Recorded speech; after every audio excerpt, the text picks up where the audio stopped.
आज के इस वीडियो में आप लोग का स्वागत है। आज हम जानेंगे टाइगर के बारे में, क्योंकि आज 29 जुलाई है। 29 जुलाई को इंटरनेशनल टाइगर डे मनाया जाता है। इंटरनेशनल टाइगर डे मनाया जाता है 29 जुलाई को। देखिए क्यों मनाया जाता है। टाइगर की संख्या दिन प्रतिदिन क्या हो रहा है, विलुप्त हो रहा है। तो इसके प्रजाति को बचाने के लिए, इसके प्रति जागरूक करने के लिए इंटरनेशनल टाइगर डे मनाया जाता है 29 जुलाई को। कब से शुरू किया गया है, देखिए यहाँ पर इंटरनेशनल टाइगर डे 29 जुलाई इंटरनेशनल टाइगर डे मनाते हैं। कब से शुरू किया गया? 2010 से। 29 जुलाई 2010 में रूस के पीटर्सबर्ग शहर में टाइगर समिट हुए थे। 29 जुलाई 2010 में रूस के सेंट पीटर्सबर्ग शहर में टाइगर समिट हुए थे। इसमें इंटरनेशनल टाइगर डे को मनाने का फैसला किया गया था और 2010 में ही इंटरनेशनल टाइगर डे मनाने का फैसला किया गया था। इसमें यह फैसला किया गया था कि अपने अपने देश में टाइगर की प्रजाति की टाइगर की संख्या को क्या किया जाए, दोगुना किया जाए। अब भारत इसे 2018 में ही पूरा कर चुका है। इस दिन को मनाने का उद्देश्य यह है कि दुनिया भर में बाघ के संरक्षण के प्रति लोगों को जागरूक किया जा सके। इंटरनेशनल टाइगर डे का उद्देश्य क्या है कि बाघों के प्रति जागरूक कर सके, ताकि इसको संरक्षण प्रदान किया जाए। इसके जरिए बाघों की लुप्त होती प्रजातियों को बचाया जाए और इसके प्रति बाघों की लुप्त होती प्रजातियों को क्या हो सके, बचाया जा सके। तो 2022 का थीम है इंडिया का प्रोजेक्ट टाइगर। 2022 का थीम क्या? थीम एक प्रकार का थीम क्या होता है, मूल विषय होता है, मूल कथ्य होता है। तो 2022 के लिए इंडिया का थीम है India launches project tiger to revive the tiger population. India launches project tiger to revive the tiger population, यानी बाघों की आबादी को पुनर्जीवित करने के लिए भारत में प्रोजेक्ट टाइगर लॉन्च किया गया है। भारत में क्या लॉन्च किया गया है? Project tiger. प्रोजेक्ट टाइगर, बाघों को पुनर्जीवित करने के लिए क्या लॉन्च किया गया है? Project tiger.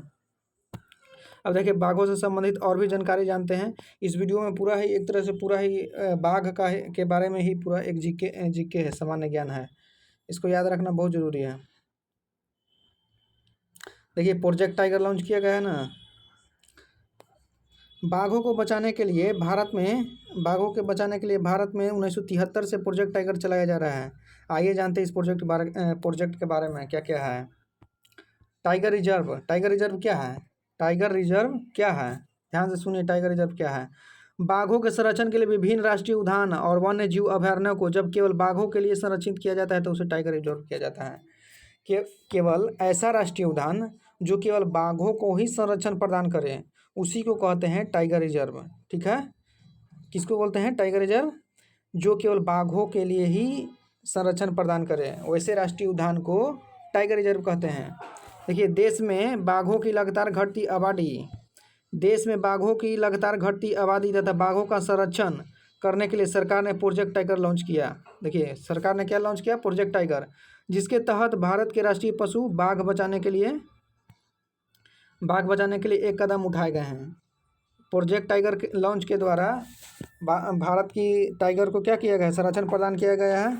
और टाइगर क्या है? भारत का राष्ट्रीय पशु है। ठीक है। अब देखिए कैलाश श्रृंखला के नेतृत्व में पूर्व प्रधानमंत्री इंदिरा गांधी ने प्रोजेक्ट टाइगर नामक कार्यक्रम 1973 में शुरू किए थे। कैलाश श्रृंखला के नेतृत्व में ही पूर्व प्रधानमंत्री इंदिरा गांधी ने प्रोजेक्ट टाइगर नामक कार्यक्रम 1973 में लॉन्च किए थे। और कैलाश श्रृंखला को टाइगर मैन ऑफ इंडिया भी कहा जाता है। भारत का टाइगर मैन बोला जाता है। भारत के टाइगर मैन किनको बोलते हैं? कैलाश श्रृंखला। भारत का टाइगर मैन कैलाश श्रृंखला। देखिए जी क्या हुआ, भारत का टाइगर मैन कैलाश श्रृंखला। 1973 में जब प्रोजेक्ट टाइगर लॉन्च किया गया तब पूरे भारत में 9 टाइगर रिजर्व घोषित किए गए थे। जब पहली बार बाघों की प्रजाति को बचाने के लिए भारत में 1973 में प्रोजेक्ट टाइगर लॉन्च किया गया था, तो उस समय 9 टाइगर रिजर्व घोषित किए गए थे। 9 टाइगर रिजर्व कौन कौन से थे? जिम कॉर्बेट, मानस, पलामू, रणथंभौर, बांदीपुर, कान्हा, मेलघाट, सुंदरवन और सिमलीपाल। ठीक है। अभी वर्तमान में कुल 53 टाइगर रिजर्व है। देखिए शुरू हुआ था तो 9 टाइगर रिजर्व था, अभी कितना है? 53 टाइगर रिजर्व है। 53 टाइगर रिजर्व है। कौन कौन से है देखिए। अब कैसे चुना जाता है टाइगर रिजर्व? टाइगर रिजर्व कैसे चुना जाता है? देश के किसी भी क्षेत्र को टाइगर रिजर्व घोषित करने के लिए सबसे पहले राज्य सरकार से इसकी सिफारिश एनटीसीए को भेजना होता है। देखिए एनटीसीए राज्य सरकार को भेजना होता है तभी होगा, ना तो नहीं हो पाएगा। एनटीसीए क्या है? NTCA national tiger conservation authority. National tiger conservation authority, NTCA का पूरा नाम क्या हुआ? राष्ट्रीय बाघ संरक्षण प्राधिकरण। राष्ट्रीय बाघ संरक्षण प्राधिकरण, national tiger conservation authority. NTCA का गठन वर्ल्ड लाइफ प्रोटेक्शन एक्ट 1972 के तहत किया गया था। एनटीसीए पर्यावरण और वन मंत्रालय के अंतर्गत आता है।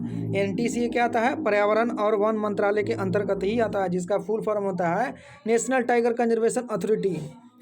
अब देखिए, देश के किसी भी क्षेत्र को टाइगर रिजर्व घोषित करने के लिए सबसे पहले राज्य सरकार को किसकी सिफारिश देना होगा? एनटीएसी को। उसके बाद एनटीएसी को मंजूरी देने के बाद राज्य सरकार ऑफिशियली उस क्षेत्र को टाइगर रिजर्व घोषित कर सकते हैं। अगर एनटीएसी की सिफारिश परमिशन मिल गया तब राज्य सरकार ऑफिशियली अपना उस क्षेत्र को टाइगर रिजर्व के रूप में घोषित कर सकते हैं। देखिए, एनटीसीए द्वारा पूरे भारत में बाघों की गणना की जाती है। बाघों की गणना किसके द्वारा किया जाता है? एनटीसीए के द्वारा ही किए जाते हैं। बाघों की संख्या मध्य प्रदेश में सबसे ज़्यादा है, इसलिए टाइगर स्टेट भी कहा जाता है। टाइगर स्टेट किस राज्य को कहा जाता है? मध्य प्रदेश को। टाइगर स्टेट किस राज्य को कहा जाता है? मध्य प्रदेश को। इसका गणना कौन करता है? एनटीसीए द्वारा। मध्य प्रदेश में सबसे ज़्यादा बाघों की संख्या है भारत में। और बाघों से संबंधित कुछ महत्वपूर्ण जीके जानेंगे, सामान्य ज्ञान। भारत का पहला हवाई टाइगर सफारी कहाँ है? भारत का पहला हवाई टाइगर सफारी कहाँ है? तो ये मध्य प्रदेश के सतना स्थित मुकुंदपुर के जियोलॉजिकल पार्क में शुरू किया गया है। भारत का पहला हवाई टाइगर सफारी कहाँ है? मध्य प्रदेश के सतना स्थित मुकुंदपुर के जियोलॉजिकल पार्क में शुरू किया गया है। भारत का सबसे बड़ा टाइगर रिजर्व कहाँ है? भारत का सबसे बड़ा टाइगर रिजर्व कहाँ है? तो आंध्र प्रदेश में स्थित नागार्जुन श्रीशैलम टाइगर रिजर्व है, जिसका क्षेत्रफल लगभग 3728 किलोमीटर स्क्वायर है। कितना है? 3728 किलोमीटर स्क्वायर। भारत का सबसे बड़ा टाइगर रिजर्व आंध्र प्रदेश में स्थित नागार्जुन श्रीशैलम टाइगर रिजर्व है, जिसका क्षेत्रफल कितना है? 3728 वर्ग किलोमीटर। और सबसे छोटा रिजर्व कौन सा है? सबसे छोटा रिजर्व कौन सा है? तो महाराष्ट्र का बोर वन्य जीव अभयारण्य है, सबसे छोटा। इसका क्षेत्रफल 138 वर्ग किलोमीटर मात्र है। सबसे बड़ा हुआ आंध्र प्रदेश में स्थित नागार्जुन श्रीशैलम टाइगर, और सबसे छोटा महाराष्ट्र का बोर वन्य जीव अभयारण्य। अब भारत का 53वां टाइगर रिजर्व घोषित किया गया था, कौन सा है भारत का 53वां टाइगर रिजर्व?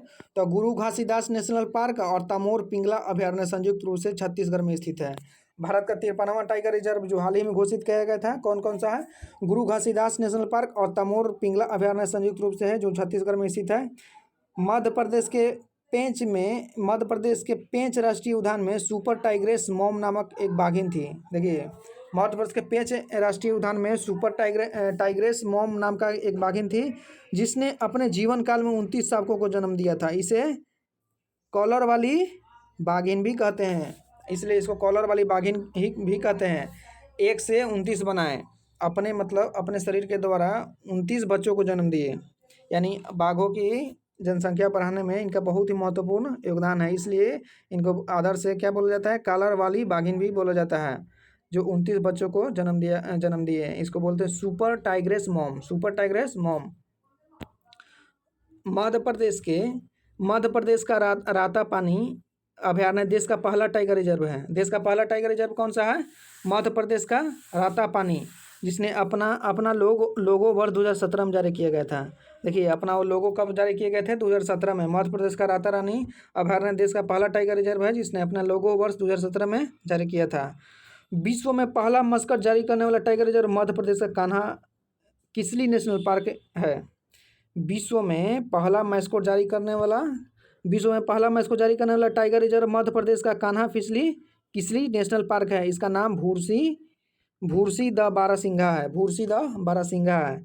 विश्व में पहला मैस्कोट जारी करने वाला टाइगर रिजर्व मध्य प्रदेश का कान्हा किसली नेशनल पार्क है।